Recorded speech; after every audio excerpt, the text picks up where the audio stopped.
دوستوں سے درخواست ہے کہ بآواز بلند درود ابراہیمی پڑھ لیں۔ اللہم صلی علی محمد وعلی آل محمد کما صلیت علی ابراہیم وعلی آل ابراہیم انک حمید مجید۔ اللہم بارک علی محمد وعلی آل محمد کما بارکت علی ابراہیم وعلی آل ابراہیم انک حمید مجید۔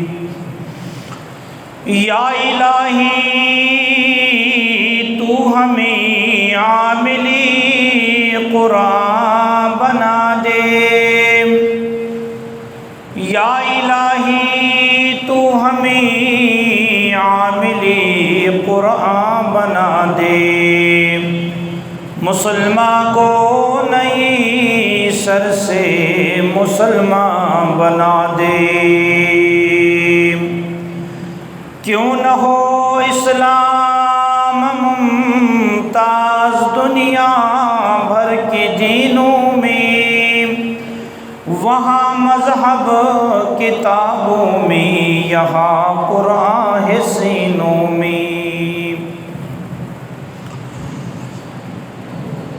میرے قابل قدر محترم سامعین اور میرے پیارے دوستوں بزرگوں، اللہ رب العزت کا اس پرفتن دور کے اندر ہم سب پر بہت بڑا احسان ہے کہ اللہ رب العزت نے ہمیں کچھ وقت کے لیے اپنے مبارک گھر کے اندر بیٹھنے کی توفیق عطا فرمائی ہے۔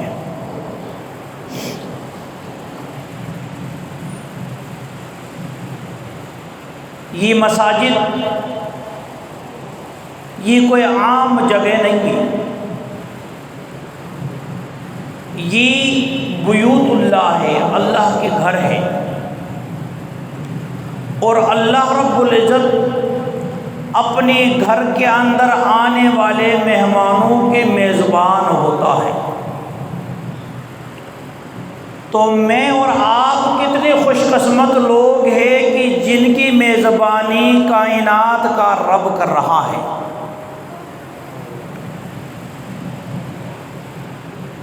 اور ہر ایک میزبان کا یہ کوشش ہوتا ہے کہ میرے پاس جو مہمان آیا ہے میں اس کی قدر و قیمت میں کوئی کمی نہ کروں، اس کی مہمان نوازی میں کوئی کمی نہ کروں۔ اللہ رب العزت ہمارا میزبان، ہم سب ان کے مہمان۔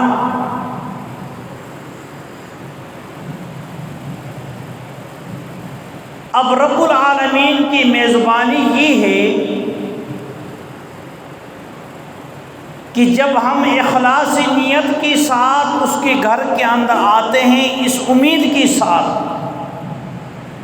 کہ یا اللہ ہمارے گناہ تو بہت بڑے ہیں، ہم تو بڑے گناہگار ہیں، ہم اپنے گناہوں کو اگر گننا شروع کرے تو ہم گن نہیں سکتے، پتہ نہیں کتنے کتنے گناہ کے ہیں۔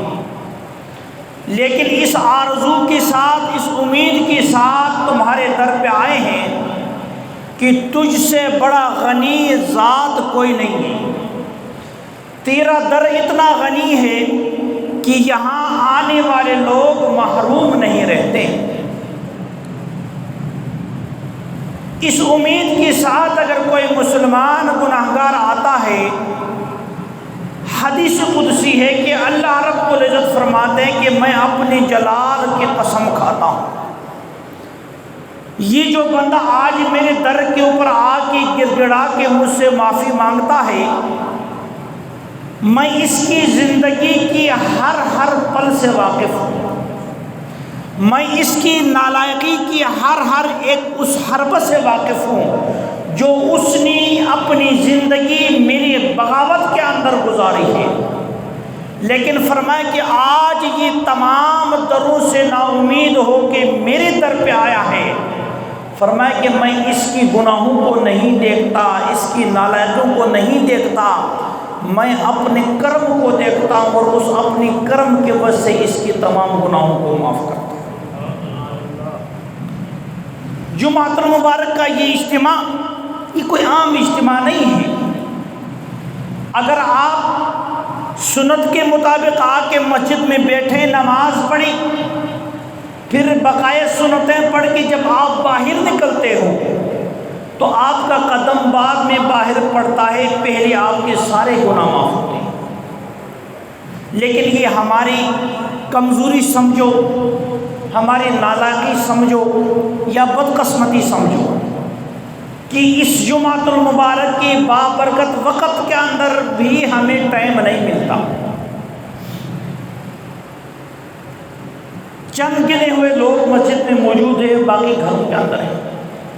علماء سے پوچھو، پہلی اذان کی بعد ہر ایک مسلمان جو مرد ہے، بالغ ہے، پہلی اذان کے بعد اس کی تمام معاملات حرام ہوتے ہیں۔ یہاں تک علماء نے لکھا ہے کہ جمعۃ المبارک کی پہلی اذان کے بعد کسی مسلمان جوڑے کا نکاح ہو رہا ہے، یہ نکاح بھی حرام ہے۔ حلال تجارت ہو رہی ہے، وہ بھی حرام ہے۔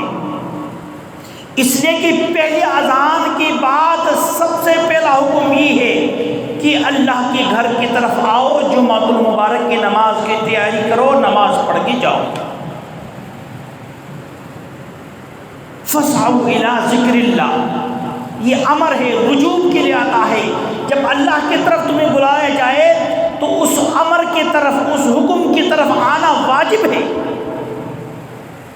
ہمیں سمجھ پھر بھی نہیں آتی، یعنی پہلی اذان کے بعد کوئی نیکی کا کام آپ باہر بیٹھ کے کرتے ہو تو اس کا بھی ثواب تمہیں نہیں ملے گا، الٹا پکڑ ہوگی، کیونکہ پہلی اذان کے بعد مسلمان پر یہ لازم ہے کہ اس اذان دینے والے جس نے کہا اللہ اکبر، حی علی الصلاۃ، حی علی الفلاح، سارے کام چھوڑو، اس گھر کے اندر پہنچ جاؤ جہاں سے اذان ہو رہی ہے۔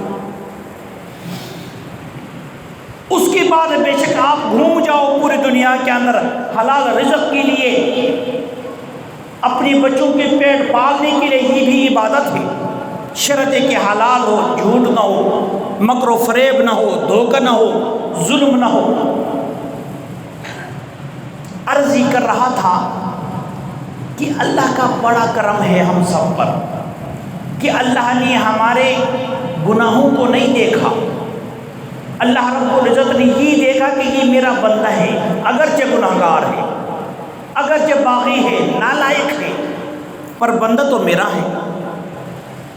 کوئی نافرمان بیٹا جتنا ہی بڑا نافرمان کیوں نہ ہو، باپ کا پھر بھی اس کے اوپر ترس ضرور آتا ہے، کیونکہ خون کا رشتہ ہے۔ پھر بھی وہ باپ اس نافرمان بیٹے کے اوپر بری حالات آنا اس کو پھر بھی پسند نہیں ہے، اگرچہ بیٹا نافرمان ہے، نالائق ہے، باپ کی ایک بھی نہیں مانتا۔ لیکن کائنات کے اندر اس دنیا میں کوئی ماں باپ ایسا نہیں ہوگا کہ اپنی نافرمان بیٹے کے اوپر کوئی امتحان، کوئی مصیبت کے اندر مبتلا کرتے ہوئے وہ خوش ہو، کبھی نہیں۔ اور وہ رب 70 ماؤں سے زیادہ محبت کرتا ہے، 70 ماؤں سے۔ ایک ماں کی محبت کا اندازہ میں آپ نہیں لگا سکتی، تو جو 70 ماؤں سے زیادہ محبت کرتا ہے وہ اپنے بندے کو کبھی ضائع ہونے نہیں دیتا۔ اس لیے گناہوں کو وہ نہیں دیکھتا، اپنی بندگی کو دیکھتا، یہ میرا بندہ ہے اگرچہ گناہگار ہے۔ اس لیے میرے دوستو، جب بھی انسان سے گناہ ہو جائے، گناہ کے بعد فوراً توبہ کیا کرے۔ توبہ کرنے کی وجہ سے اللہ تمہاری اس گناہ کو تمہاری نام اعمال سے مٹا دیتا ہے، ختم کر دیتا ہے۔ اللہ کا نبی کا فرمان ہے کہ تمام انسانیت، نسلی انسان گناہگار ہے، خطاکار ہے، فرمایا بہترین گناہگار وہ ہے جو تائبین ہے، توبہ کرنے والے ہیں، اپنے گناہوں سے رجوع کرنے والے ہیں۔ اور یہ بھی پریشان نہیں ہونا بھائی میں نے آج گناہ کر کے توبہ کیا ہے، کل پھر میں گناہ کر رہا ہوں، کوئی بات نہیں، کل پھر توبہ کر لو، اگلے دن گناہ ہو جائے پھر توبہ کر لو۔ دین کے اندر لاکھ دفعہ گناہ ہو جائے، لاکھ دفعہ توبہ کر لو، تمہارا رب تمہارے ہر توبہ کو قبول کرتا ہے۔ اپنے گناہوں پر کبھی مایوس نہیں ہونا، اگر مایوس ہوگے تو شیطان تمہیں تباہ و برباد کر دے گا۔ ایک تو گناہ کروا کے تمہیں گمراہ کیا، دوسری اس گناہ کے اوپر تمہیں مایوس کر کے گمراہ کر دیا۔ اس لیے گناہوں سے کبھی مایوس نہیں ہونا، وہ کریم ذات ہے، بڑے بڑے گناہوں کو معاف کرنے والا ہے۔ عرض کر رہا تھا کہ اس دور کے اندر مسجد میں آنا بہت بڑی عبادت ہے۔